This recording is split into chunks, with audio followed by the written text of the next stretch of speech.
All right, my name is Justin. I'm a patient service technician with the Sacramento branch from Horizon. Okay, so we have here our fully electric hospital bed. Okay, this particular model has the half rails on it as well.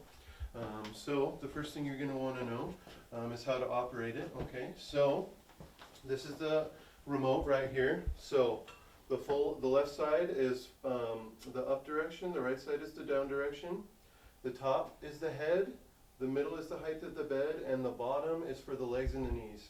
And if you ever forget, there's a little stick figure picture on there, but the easiest way to find out is obviously just to press one of the buttons. So, the top, like I said, does the recline. It sits almost all the way straight up. It helps the patient breathe better, whatever you need if they need to see the TV. Okay, the middle, like I said, is the height of the hospital bed. So if you need to lower it at night, helps with fall risk, that's always a good thing. Then if you need to raise it back up to help the patient with anything. Especially as tall people. Exactly. Everyone's different heights and sizes, that's for sure. Okay, so that's what the middle button does. Now the bottom is to elevate the legs and the knees, okay? So that's what the remote does, okay? That's everything with the remote. Now with the remote, when you hook it to the rails, you're going to want to be careful not to twist it around the rail too many times. I know you have to hold it, okay? So the best thing to do, normally this model doesn't have it, but normally there's a little silver clamp right there. The best way to do it is to loop it one time and then to clamp it, okay? If you have to, it's okay to loop it a couple times. Just refrain from doing it too many times, because that remote cord there is only about 6 feet. So if you wrap it too many times around the rail, the other end of the power cord is plugged into the motor. And it'll come halfway unplugged. It has a little device to stop it from coming unplugged, but it will come halfway unplugged if you pull on it too hard. Okay, so that's how you use the remote, okay? And as far as the half rails go, I'll show you on this side so you can see it.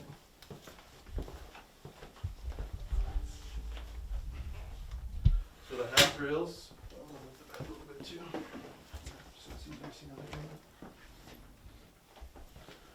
Okay, so you can either have the half rails in the fully up or the fully down position, okay? So the black knob here, that's what tightens it to the bed frame, so you won't need to worry about that. The white knob is what releases it up and down, okay? So the first thing you want to do is grab the top of the rail, pull this white knob out to the right, it'll pull the pin out, and then the rail will fall down just like that, okay? So that's the fully down position, and now the only thing you need to do to lock it is pull it all the way to the top, and it'll pop the pin in automatically. Okay, so that's how you do the rails. Leave that down.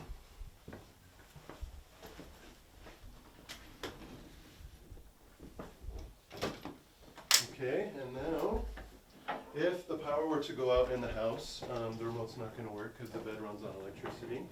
Okay, so in that case, we have this backup hand crank. Alright, it does all 3 functions. It'll do the head, it'll do the height, and it'll do the knees. So the one at the end right here at the bottom, this is what's going to control the height of the bed. Right here. Okay, and you attach the 2 slots into the 2 pins, just like so. Okay, and then you push and turn. See how that's lowering the bed? Mm-hmm. If you do it the opposite direction, it'll raise the bed. Okay, now underneath, on this side, you have the knees, and on this side, you have the head. That's the part that's kind of hard to see, but it's down under there, right at the end of the motor. We can get a better shot of that later, too, if you need that, but that's how you do the head and the knees, okay? And then, the last thing would be the wheel locks. Okay, if you need to move the bed around, there's always 2 wheel locks on the bed. There's one at the bottom, and there's one at the top, and the only thing you need to do to unlock them is to flip this up like this, and then the bed will move around freely. Okay, and then to lock it back into place, especially for hardwood floors, you're going to definitely want to use those. And then the only other thing we have is the mattress. Okay, so this mattress is made out of a pressure release foam, which means it gives a continuous push along the whole body instead of just hitting the hard points like the hip and the knee and the shoulder. And it's really good for helping prevent bed sores. So that's pretty much everything with the bed. Do you have any questions? Nope. Does anyone want to practice on it at all?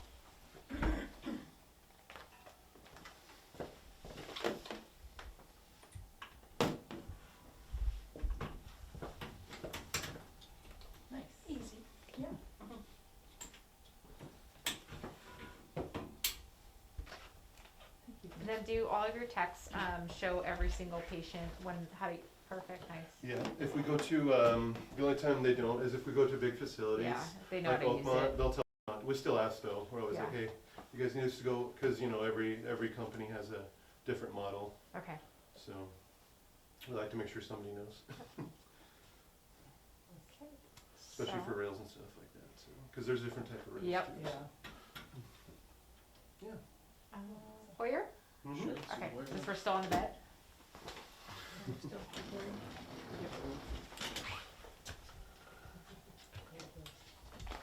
And the Hoyer's a two-man job, right? Or Yes. two-person job, I should So say. yeah, so the Hoyer lift, you can do it by yourself if needed, but it is definitely a lot easier and safer if you have two people doing it. Okay, so I'm gonna move this out of the way for a moment. So the first thing you're gonna want to do when you're using the Hoyer lift is get the sling underneath the patient. Okay, which we've already done. So you want it to go. This one's a little bit big for the dummy. It's a large. But so you want it normally to go from about shoulder to about mid-thigh, okay? So once that's underneath the patient, I know it's hard to see on this one, but this one actually has a commode hole. So you want the commode hole obviously at the bottom, okay? And then you want the straps on the underside up against the bed, okay? So there's 4 straps, 1, 2, 3, 4. They have 4 different loops, see that? Color-coded, okay? Now the second thing you're gonna wanna do is you want to make sure that the bed is raised high enough for the Hoyer lift to go under it, okay? Which we already did. Because there's that rod that goes under the bed, and it'll hit the feet if it's down too low, or it'll hit the rails. Gotcha.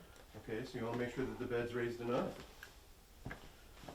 Then, the next thing you want to do, which I've already done, is raise the boom. So this is the boom here, okay? This is where you hook all the straps. This is the hydraulic arm that raises the boom. This is the release knob that lowers and raises, lowers the boom when it's raised, okay? This control arm here, it spreads the feet, it gives better lifting leverage, and it's a lot more safe when you're lifting the patient. And then lastly, you have the brakes here, okay? So the first thing you're gonna wanna do is raise the boom and make sure the release lever is fully closed. If it's open, you'll know, because it'll fall, see that? So make sure that's all the way closed, and it even says right on there, closed and open. So make sure that's closed and make sure the boom's raised. Okay, and then you're gonna wanna bring it under the bed. And you wanna center the arm right in the middle of the sling. And now it's important too, that you want the arm to be going left to right on the patient, almost like a belt. Okay, you don't wanna have it going this way, then they'll hit their head on that. Okay, so you want it this way, and there's 2 different types too. There's one with 4 arms like this, and there's the other one that they don't poke out like that. It's like one solid arm, and then it has 4 hooks. Same thing, you always want it going like a belt. Okay, so you get the Hoyer lift under the patient. You want to position that right in the center, like that. Then the next thing you're going to want to do is lock the brakes. Okay, like so. And then like I said earlier, this spreads the legs to open them. So you just pull back on that. Okay, and that'll give you better lifting leverage. It'll make it a lot safer for the patient, okay?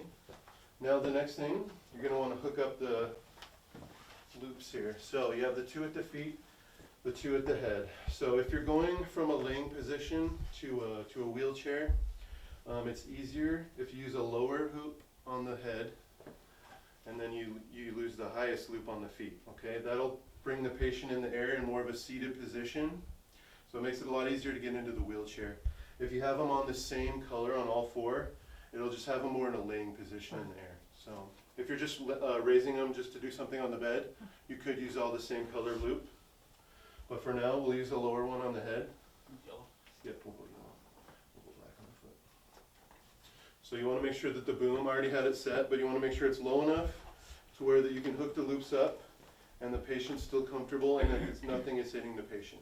Like I said, this one's a little big for the dummy, but we didn't know it was going to be here. So once you have all the loops hooked up, okay, you want to raise the patient, make sure the brakes are still on. You want to raise the patient with the arm until they come off the mattress, okay? Poor hair. Yeah, losing her voice. Yeah, she needs a small for sure. This is a large. Did she have a name, by the way? Mary. Mary. Sorry, Mary. All right, so just like that. So she's clean. She's clear of the bed. Okay. And now what you're going to want to do is you undo the brakes, but you leave the legs open like they are. Okay. So undo the brakes.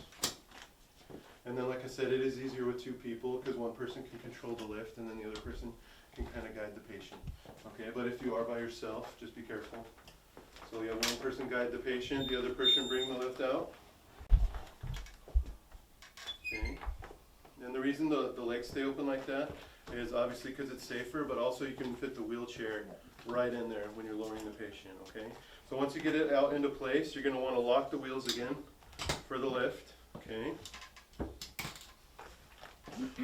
Just kind of turn the patient, this thing's on a swivel, so that they're facing the right way to get in the wheelchair. Okay, you bring the wheelchair up in close like that, and then you're also going to want to lock the feet on the wheelchair. That's very important. Okay? That's on. Thank you, thank you. And then you have one person guide the patient down into the chair, while the other one opens the release knob. Now keep in mind, the faster you open the release knob, the faster the boom arm will come down. So the first time you're doing it especially, just turn it very slowly. And it's counterclockwise to release it, like so. And then keep in mind, right when they get onto the chair, you want to make sure that their head's not going to hit the top. So once they're fully seated, like that, close the release knob so it stops coming down. If you can't get all the harnesses off, all the loops off the harness, just lower it a little bit. Just keep in mind that this, the patient's head right there. And then you want to keep the harness underneath the patient while they're in the chair, because it's very hard to get it back under once they're in the chair. So once you get that done, you unlock the wheels of the wheelchair. There she is. Yep, you take her wherever she needs to go. Good job, Mary. And now if you're not using the Hoyer anymore, you can close the feet and then lower the boom. It lowers all the way down, save space. Nice. And that was the fastest it goes, but that was fully open, so you don't need to worry about it, coming way down. Just be careful the first time you do it. Just kind of do it a little bit slow, okay? Yeah. And you put that in the corner of the room or wherever it needs to go. That's not going to be in your way. And then if you want to get them back in bed, everything in reverse, okay? So we'll show you that real quick, just to put it back. So you want to lock the wheels again, okay? Spread the feet. Then raise the boom. Make sure the control is fully closed, like that.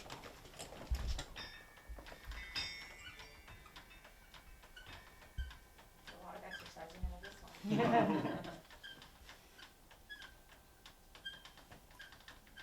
Do you guys also carry that remote one, or is this mostly what you're giving out?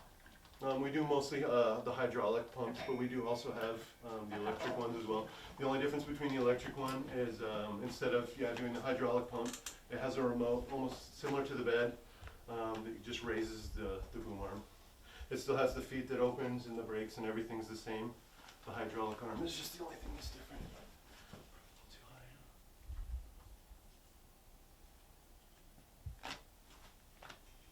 This is three. Yeah, that'll be good. Click on the button.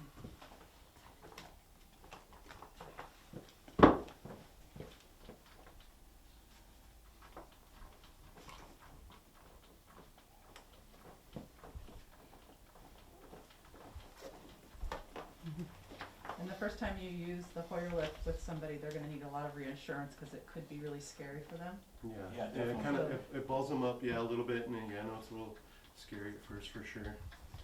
Yeah, the biggest piece too is for the extra caregiver, hopefully operating the sling is just having a hold of this Support. handle. And usually when they feel someone, kind of holding their back, that gives Sure. the sense of 'Cause full sometimes, support. sometimes the body will shift once you pull Yeah. it up and it settles in the, Absolutely. the sling. Yeah, especially if there's a komodo on the bottom. Yeah, she's coming through. Mm-hmm. She's really small for this one. So it's definitely good to have a second person guide the patient, keep them calm. Okay, so I'm gonna spin her a little bit. Then you unlock the wheels again while the feet are still open.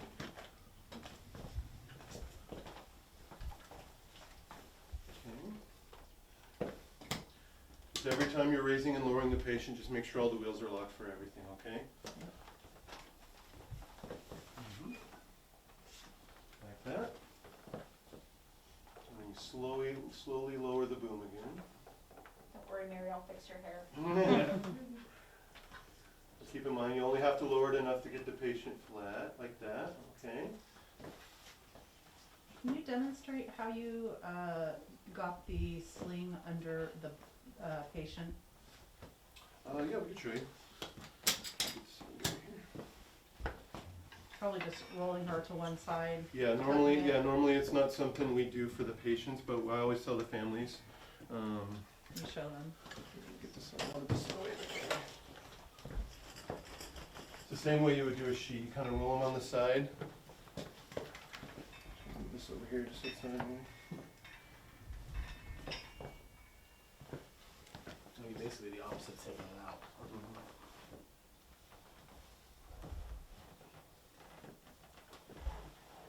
I'm just tucking one side. Once I get it flush, almost completely under the patient, then you can use two people to roll her over, pull that out. There we go. Okay, cool. Yep, and then when you're putting it under, just roll up the one half like you would a sheet, and just opposite, roll the patient back under and tuck it. You want to show again? So you have the first half rolled up. Make sure it's about mid-leg to about the neck area, okay? So you tuck that under. Pull the patient down, pull the patient over.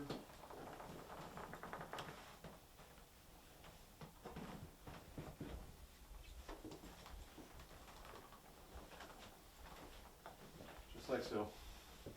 Yay. And they don't need to obviously lay on the sling the whole time they're in bed, so that's definitely good to take it out while they're on the bed. Just mainly the wheelchair, because it's almost impossible to Yeah. get a sling underneath the patient, I'm sure you guys know. And the slings are machine washable. They are machine washable. It's best to let them air dry, but you can throw them in the dryer for about 20-30 minutes just to speed up the process, but it's definitely best to let them air dry.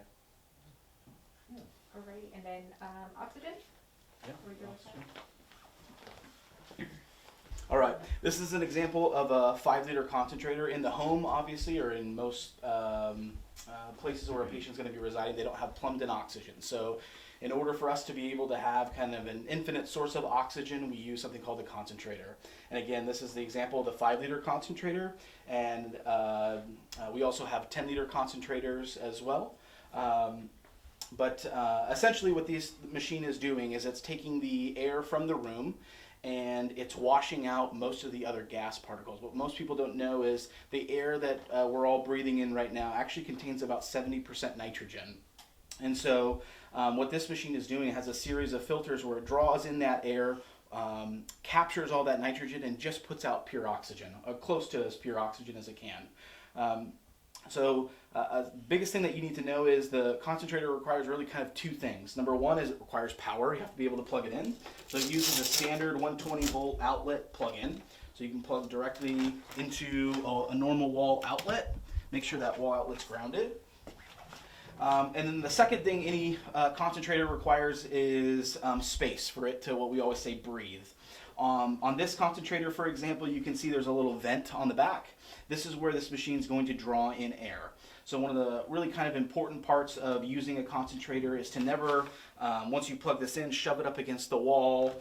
Make sure it's not close if there are drapes around, because drapes can be drawn into this. It's going to be drawing air through here. So make sure there's at least 6 to 8 inches of space completely around the machine. I'll walk you kind of through the different things that you can see on the machine. The first thing is that there's a power on and off switch, and then there's a series of indicator lights, and I'll show you what those mean in a second. And then there's the part where actually the oxygen comes out, and this is where we can hook up any of our tubing or even a humidifier bottle, which I'll show you about here also in just a second. So there's always no smoking, that includes vaping, no open flame within at least 15 feet, no smoking within 25. Again, because this machine draws in air, if you're smoking pretty close to this, it can draw that smoke smell in, it stains those filters, and you'll forever smell smoke in this. So no smoking or vaping around any of this oxygen equipment. So you have, as I mentioned, a series of indicator lights. The green one, when that's running, that means everything is functioning fine. Then there will always be a warning indicator light. In this case, I think it's like orange color. Sometimes it's yellow. That's letting you know that something's starting to go wrong, and I'll show you an example of that in a minute. And finally, there will always be a red light, letting you know that the machine is no longer putting out any oxygen, it's failed. So if the red light ever kicks on, you need to get the machine replaced right away, especially if a patient's on continuous use. If it gives you a warning light, it doesn't mean that the machine isn't putting out oxygen. It is, it's trying to, but there's something, again, going wrong that we need to address as soon as possible.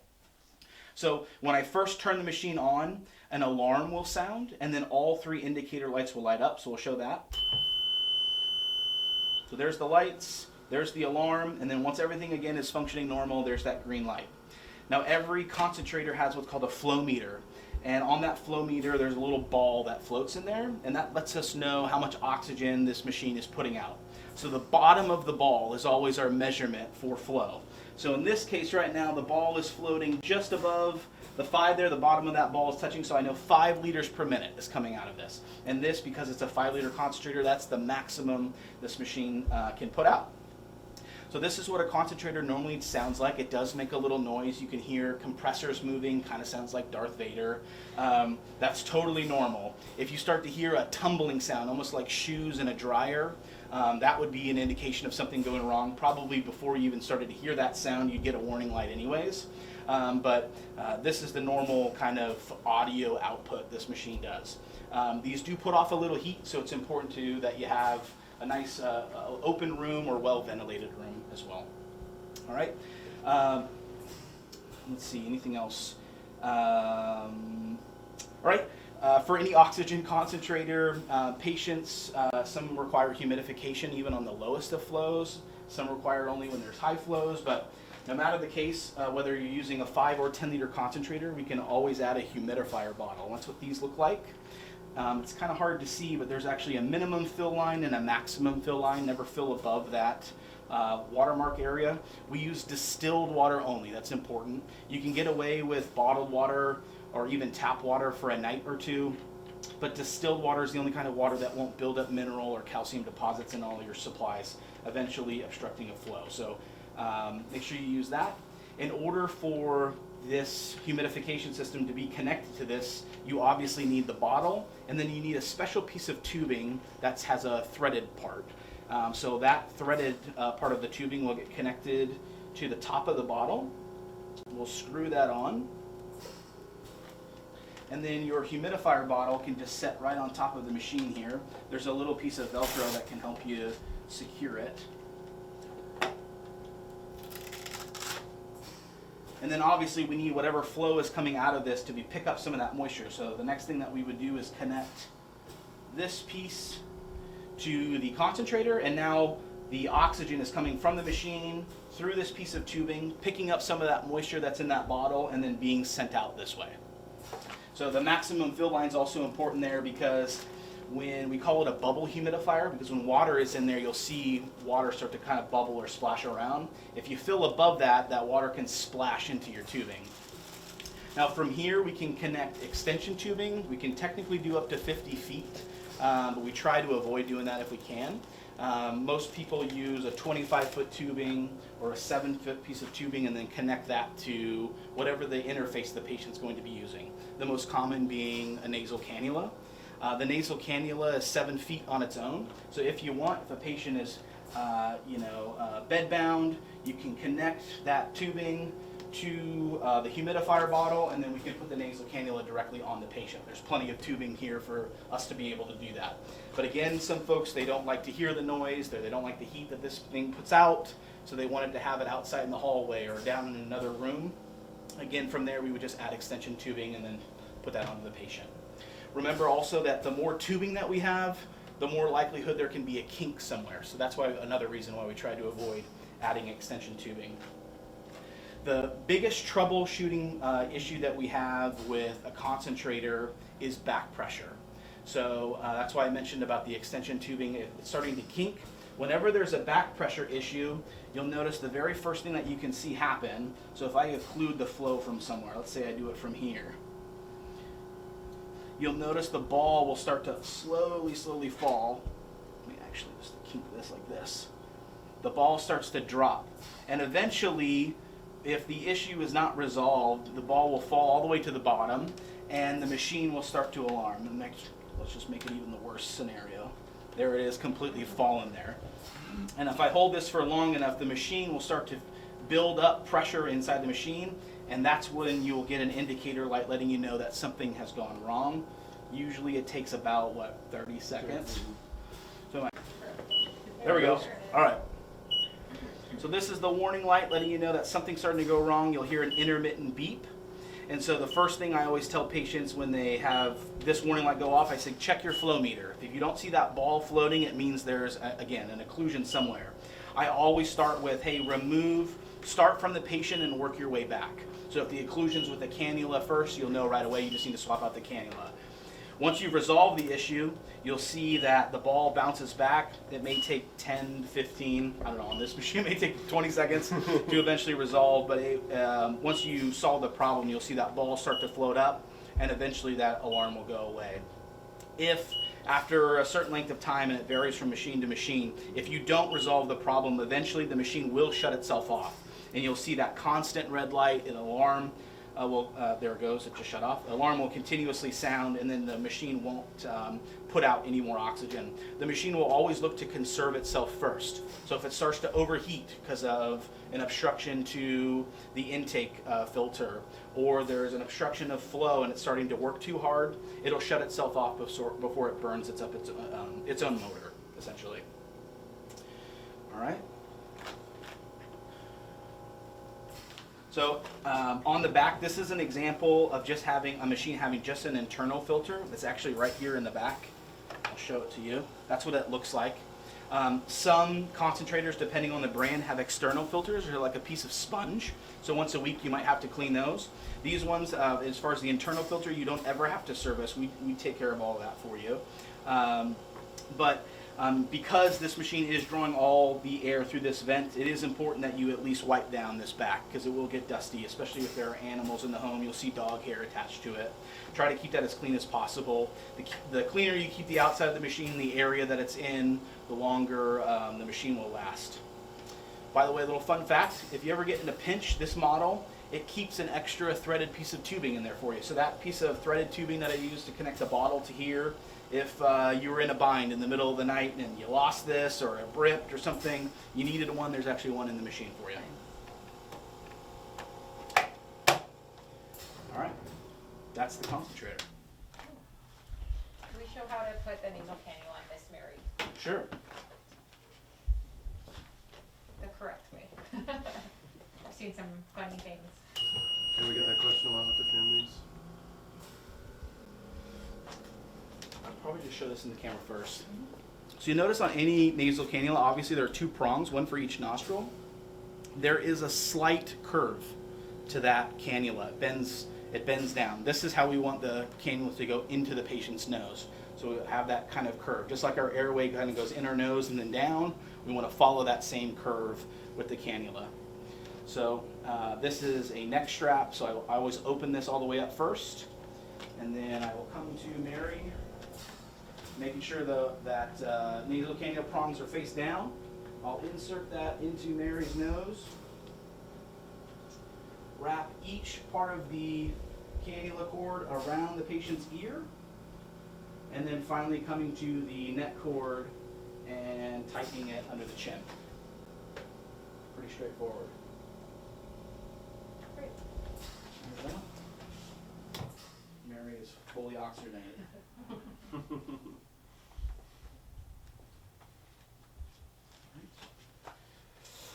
All right, let me show the tank now. When the power goes out, Yeah. or if you're going somewhere.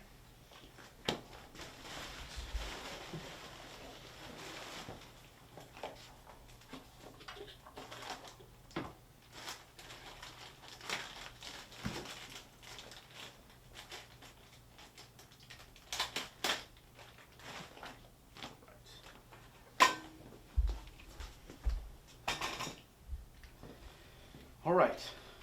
So this is one of our oxygen tanks. This is something called an E-tank. We carry multiple sizes. There's something called an M6 tank about the size of a wine bottle. There are C tanks, D tanks, H tanks, which are real big tanks, but a standard kind of tank that you would see in the home is typically one of these E-tanks. So there's compressed gas, pure oxygen is set inside this tank. And it's important to remember too that although these are manufacturer welds, we always treat the tank as if it can burst at any time. So we always want to make sure the tank is in a secured cart. If you have multiple tanks, they should be laid down in a safe spot or in tank rack. And to access an oxygen tank, you'll need obviously the tank itself, something to secure it in. You'll need a tank wrench, some people call it a tank key. And then you'll finally need a regulator to be able to tap into the tank. So the first thing that you'll see is each tank comes wrapped. Once it's been filled by the manufacturer, they put one of these little seals on there. And real quick, you'll notice that there's a washer inside the regulator there. So a lot of people, the first misconception that happens is when they take this little wrap off, they'll see that there's a little washer inside there. It does not go inside there. You do not need to keep any of this. This is all garbage. I really don't even know why they put the washer in there. It just confuses people, but you don't need to keep any of this. When you take that wrap off, it's all garbage. You can just discard all of that. Now on the tank itself, there is only one spot where there are kind of double dots, and you can see them right here. It corresponds to the dual prongs that you see in our regulator.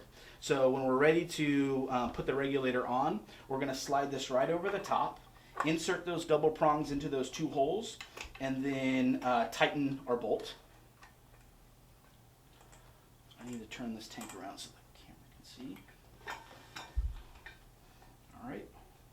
So once we have our bolt secure, now we need to be able to access all of the gas that's inside that tank. And that's where this tank key comes in. So you can put that tank key right over the top. It doesn't matter if you use the end, hole's a hole, I guess. When you open the tank, you really only need to go a quarter of a turn. Some people think that you need to fly this thing all the way open. You do not. You can just go a quarter of a turn, and now our gauge reads however much pressure or how much gas is in there. Currently, it's showing about 2,200 psi, which reads full. Once you have the tank open, now is when you can access however much oxygen that you need. So if the patient was on 2 liters continuous, the power goes out, you need to access 2 liters, you go over to this regulator and you can hear oxygen being discharged. You can hook the oxygen cannula or mask, whatever the patient's using, directly to this regulator and put it on the patient. When you're done using the oxygen tank, there's a couple key parts. Obviously, number one, you have to make sure that the regulator is shut off, but finally this is the most important part. You have to make sure that you close your tank as well. Remember that little washer that was inside there? We don't want all that pressure sitting on that washer constantly, so we want to make sure we remove that and tighten the tank. Now, even though I have the tank closed off, I have the regulator shut, I've closed the tank, I've tightened it all the way, I can feel it's totally secure, it still shows like it's open.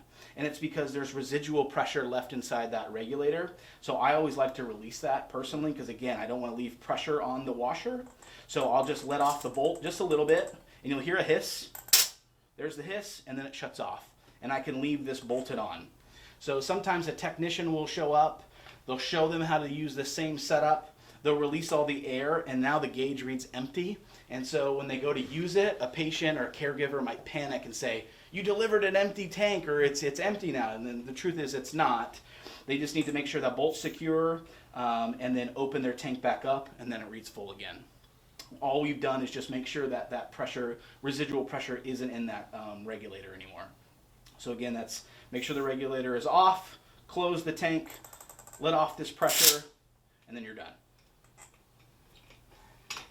One of these tanks, for example, the most common liter flow we see is about 2 liters. One of these tanks will last about 5.5 hours at that liter flow. And then the higher the liter flow, the less time one of these tanks will last. So it just depends. I think that's it. Cool. All right. Have a good day, dear. See ya.